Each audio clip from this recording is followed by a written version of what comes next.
고백하심으로 12월 22일 목요일 새벽 기도회를 시작하도록 하겠습니다. 전능하사 천지를 만드신 하나님 아버지를 내가 믿사오며 그 외아들 우리 주 예수 그리스도를 믿사오니 이는 성령으로 잉태하사 동정녀 마리아에게 나시고 본디오 빌라도에게 고난을 받으사 십자가에 못 박혀 죽으시고 장사한 지 사흘 만에 죽은 자 가운데서 다시 살아나시며 하늘에 오르사 전능하신 하나님 우편에 앉아 계시다가 저리로서 산 자와 죽은 자를 심판하러 오시리라. 성령을 믿사오며 거룩한 공예와 성도가 서로 교통하는 것과 죄를 사하여 주시는 것과 몸이 다시 사는 것과 영원히 사는 것을 믿사옵나이다. 아멘. 찬송가 269장 그 참혹한 십자가에 같이 찬송하도록 하겠습니다. 찬송가 269장, 이전 통일 찬송가는 211장 찬송입니다.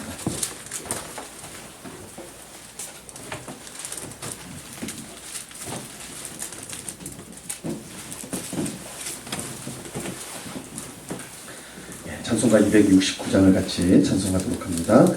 그 참혹한 십자가에 주 달려 흘린 피 샘물같이 이를 넣어서 죄 씻어 주시네. 값없어도 달아와서 내 죄를 고하면 흰 눈보다 더 이도록 참성 열어드리. 남인노라 그 보혈 공로를 흠없어도 피 흘리사 날 구원하셨네. 저 흉악한 한강도는 죄를 깨달아 죄 없으신 주 예수를 구주로 믿었네. 내 지은 죄 흉악하나 주 예수 믿으면 용서받은 강도 같이 곧 구원 얻으리.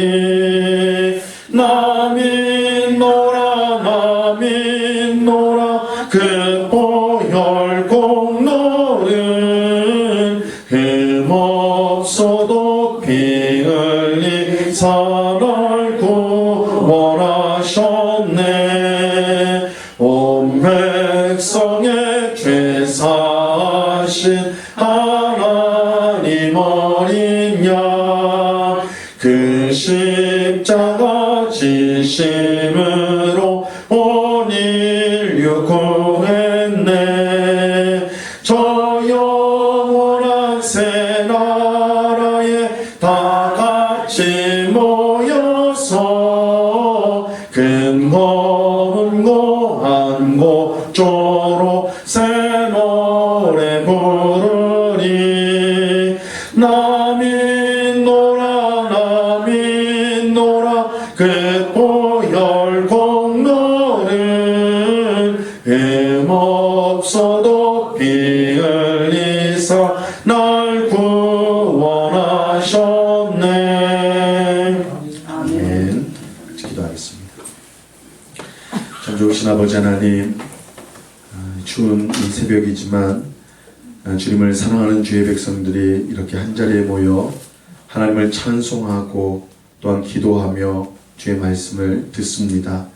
하나님께서 기뻐하시고 또 주시고자 하는 풍성한 은혜와 복을 내리워 주시옵소서. 하나님의 은혜로 우리가 매일매일을 살아가는 줄로 믿습니다. 우리의 보잘것없는 힘과 능력을 붙들지 않게 하시고 주님이 우리를 이끄시며 복되게 하신 것을 우리가 분명히 믿고 늘 주님과 동행하며 주시는 은혜와 능력으로 주의 뜻에 순종하며 살아가는 저희 모두가 되게 하여 주시옵소서. 가장 크고 첫째 되는 계명이 하나님을 내 몸과 마음과 뜻과 정성을 다해 사랑하는 것이고 또 내 이웃을 내 몸과 같이 사랑하는 것이다 말씀하셨사오니 오늘도 하나님을 사랑하고 이웃을 사랑하는 일에 힘쓰는 저희가 되게 하여 주시옵소서. 아버지 하나님, 언제나 우리는 우리 자신을 먼저 생각하고 우리의 욕심, 우리의 탐욕을 채우기에 안간힘을 쓰는 미련하고 어리석은 저희임을 고백합니다. 우리의 영적인 눈을 환하게 열어주셔서 무엇이 주님을 기쁘시게 하고 또한 영화롭게 하는지를 깨닫게 하여 주시고 그래서 오늘도 하나님을 기쁘시게 하는 삶을 살아가는 그래서 칭찬받는 주의 백성들 다 될 수 있도록 주장하여 주시옵소서. 이 시간 주의 말씀을 듣고자 합니다. 성령 하나님께서 밝히 조명하여 주셔서 주의 말씀의 뜻을 깨닫게 하시고 사람이 떡으로만 살 것이 아니요 하나님의 입에서 나오는 모든 말씀으로 살 것이니라 하셨사오니 이 말씀이 우리를 살리고 우리를 능력 있게 하고 우리를 힘 있게 하는 우리의 믿음을 경고케 하는 귀한 말씀의 역사가 나타나는 이 시간 되게 하여 주시옵소서. 귀한 은혜 주실 주님께 감사와 찬송을 올려드리오며 예수 그리스도 이름으로 기도드리옵나이다. 아멘. 아멘. 우리 하나님 말씀을 다 같이 봅니다. 마태복음 27장 62절로 66절까지의 말씀을 우리가 다 같이 보도록 하겠습니다. 마태복음 27장 62절로 66절까지의 말씀입니다.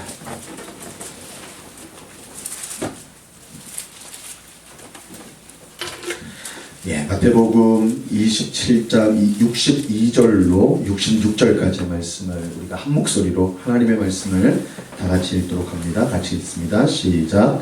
그 이튿날은 준비일 다음 날이라 대제사장들과 바리새인들이 함께 빌라도에게 모여 이르되 주여 저 속이던 자가 살아있을 때에 말하되 내가 사흘 후에 다시 살아나리라 한 것을 우리가 기억하노니 그러므로 명령하여 그 무덤을 사흘까지 굳게 지키게 하소서. 그의 제자들이 와서 시체를 도둑질하여 가고 백성에게 말하되 그가 죽은 자 가운데서 살아났다 하면 후의 속임이 전보다 더 클까 하나이다 하니 빌라도가 이르되 너희에게 경비병이 있으니 가서 힘대로 굳게 지키라 하거늘 그들이 경비병과 함께 가서 돌을 임봉하고 무덤을 굳게 지키니라. 아멘. 오늘 본문은 예수님이 무덤에 장사된 후에 있었던 일들을 알려주고 있습니다.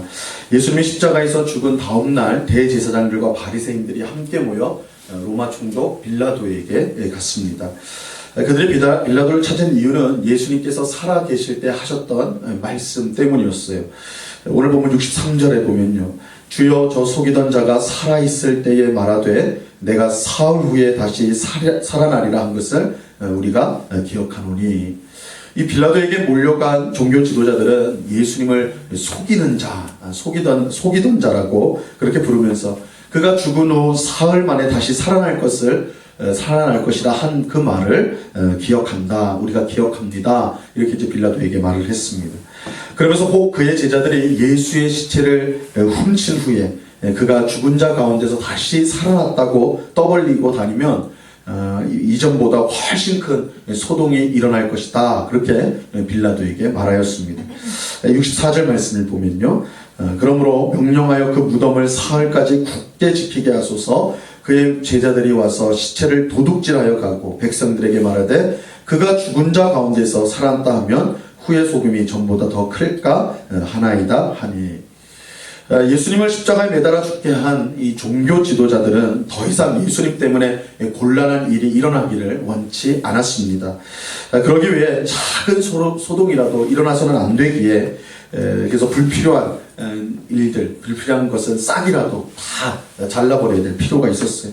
그래서 그들은 빌라도에게 예수님의 무덤을 사흘 동안 철저히 지켜서 불미스러운 일이 없도록 그렇게 막아달라고 요청을 하였던 것입니다. 이들이 예수님의 부활을 믿었던 것이 아니에요. 예수님이 이제 죽었는데 만약에 제자들이 그 예수님의 시체를 훔쳐다가 예수님이 사흘 만에 진짜 부활했다, 그 말씀처럼 부활했다 이렇게 주장을 해버리면 이전의 소동보다 훨씬 큰 소동이 일어날 것이다, 그렇게 염려를 했던 것이죠. 하지만 빌라도의 반응은 이제 시큰둥을 했어요. 이 종교 지도자들의 요청을 거절한 것은 아니지만 뭐라고 말하냐면 너희에게 경비병이 있으니 너희가 지켜라, 그렇게 이제 말을 하죠. 이제 빌라도가 이 종교 지도자들의 말을 기분 좋게 들을 리가 없었습니다. 그는 예수님이 죄가 없다는 것을 알고 풀어주려고 노력을 하였습니다. 하지만 예수님을 시기한 종교 지도자들이 백성을 선동하여 예수님을 기어이 십자가에서 죽게 만들었어요. 빌라도가 그런 종교 지도자들을 곱게 생각할 리가 없었던 것이죠. 하지만 그들의 말이 일리가 없는 것은 아니었기 때문에 혹이라도 실제로 종교 지도자들의 말처럼 그런 일들이 일어나면 굉장히 골치 아픈 일이잖아요. 그래서 일리가 있는 말이기 때문에 가서 너희가 뜻대로 너희 경비병이 있으니까 너희가 막아라, 가서 지켜라, 이렇게 이제 말을 해 주었습니다. 65절과 66절에 보면요, 빌라도가 이르되 너희에게 경비병이 있으니 가서 힘대로 굳게 지키라 하거늘 그들의 경비병과 함께 가서 돌을 임봉하고 무덤을 굳게 지키니라. 오늘 본문은 우리에게 중요한 사실을 알려주고 있는데요. 그것은 예수님의 죽음이 확실하다라는 것입니다. 예수님의 죽음이 확실하다. 예수님이 십자가에서 죽었다라는 것을 받아들이는 것은요, 사실은 어려운 건 아니에요. 왜냐하면 누구나 죽기 때문에 그렇습니다. 누구나 죽기 때문에 예수님이 십자가에서 죽었다? 이것은 우리가 전혀 어려움 없이 받아들일 수가 있습니다. 하지만 예수님의 죽음 후에 있었던 부활의 경우에는 다르죠. 예수님의 부활은 달라요. 이 교회를 다니는 사람 중에도 부활을 믿지 않는 사람들이 있습니다. 우리는 죽은 사람이 다시 살아난 것을 한 번도 본 적이 없습니다. 그렇게 예수님의 부활을 믿는다는 것은요, 결코 쉬운 일이 아니에요. 이건 진짜 믿음이 요구되는 일입니다. 예수님의 죽음은 우리 모두가 경험하는, 이 죽음이라는 것은 우리 모두가 경험하는 것이기에 예수님이 십자가에서 죽었다, 그거 받아들이기가 쉬워요. 그러나 예수님이 부활하셨다, 이것은 받아들이기가 쉽지 않은 것이죠. 우리는 죽은 사람이 살아나는 것을 한 번도 본 적이 없기 때문에. 그래서 많은 사람이 예수님의 부활을 죽음에서 살아난 것이 아닌 다른 방식으로 설명하기를 좋아합니다. 가령 어떤 사람들은요, 예수님이 십자가에서 죽은 것이 실제로 죽은 것이 아니라 기절했다, 예수님이 십자가에서 기절한 것이다, 기절설이라고 그래요. 예수님이 십자가에서 기절한 거다, 죽은 줄 알고 기절한 건데, 사실은 기절한 건데 죽은 줄 알고 군병들이 무덤에 넣었다라는 거예요. 그래서 기절한 채로 무덤에 들어가 거기서 깨어났다, 예수님이 깨어난 거다. 그러니까 사실은 이 죽었다가 살아나는 그런 부활이 아니라 예수님이 십자가에서 너무 고통스러워서 기절했는데 무덤에 들어가서는 다시 일어난 거다, 깨어난 것이다. 그 유대의 무덤은 우리처럼 땅을 파가지고 집어넣고 땅을 덮는 식이 아니거든요. 예수님이 들어갔던 무덤은 돌을 판 무덤이었어요. 그러니까 우리 식이랑은 좀 다릅니다. 그러니까 무덤 안이 서늘하니까 깨어났다, 이렇게 이제 주장을 해요. 이런 주장은 굉장히 그럴듯하게 들리는 것이 사실입니다. 그래서 많은 사람들이 사실 이렇게 생각을 하고 이렇게 믿어요. 죽은 사람이 다시 살아났다는 것보다 훨씬 받아들이기가 쉬운 것이죠. 하지만 오늘 본문은 예수님이 확실히 죽었다는 사실을 알려주고 있어요. 그것도 예수님을 십자가에 매달아 죽게 한 종교 지도자들의 입을 통해서 그것을 우리가 알 수가 있는 것입니다. 이 종교 지도자들은 예수님이 죽었다는 사실을 추호의 의심도 하지 않습니다. 그들은 기절한 예수님이 깨어날 것을 걱정하지 않고 제자들이 예수님의 신체를 훔쳐갈 것이다, 이렇게 걱정을 했어요. 그러니까 예수님이 죽었다는 것은 확실한 사실이었던 거예요. 그래서 그 시체를 훔쳐가지 않을까 종교 지도자들이 걱정했거든요. 그러니까 적어도 종교 지도자들은 예수님의 죽음을 사실로 받아들였다는 것이죠. 적어도 그러니까 예수님이 기절을 했다든지 다른 상태에 있었다든지 그렇게 생각하지 않았어요. 예수님의 원수였던 이 종교 지도자들은 예수님이 죽었다는 것을 확신하였습니다. 이것은 예수님의 부활을 믿는 우리에게는요, 중요한 사실입니다. 왜냐하면 예수님이 죽지 않았다면 부활도 거짓될 수밖에 없기 때문입니다. 그죠? 우리가 생각을 해보면 예수님의 죽음이 중요한 이유는 예수님의 죽음이 사실이 아니라면 부활도 사실이 될 수가 없어요. 죽지 않은 자가 부활한다는 건 그건 말이 안 되는 거니까. 그래서 죽음이 거짓이면 부활도 거짓이 되고, 그렇다면 사도 바울의 말씀처럼 우리의 믿음도 헛된 것일 수밖에 없는 것입니다. 우리의 믿음은 예수 그리스도의 죽음과 부활에 우리의 믿음에 중요한 내용이 있는데, 죽음이 거짓이면 부활도 거짓이고, 그렇다면 우리의 믿음도 헛된 것일 수밖에 없다. 거짓일 수밖에 없는 것입니다. 예수님의 부활은 그의 죽음이라는 사실에 이렇게 비롯된 거예요. 부활이라는 것이 이 죽음이 확실한 사실이어야지 이 부활도 우리가 믿을 수가 있다는 것입니다.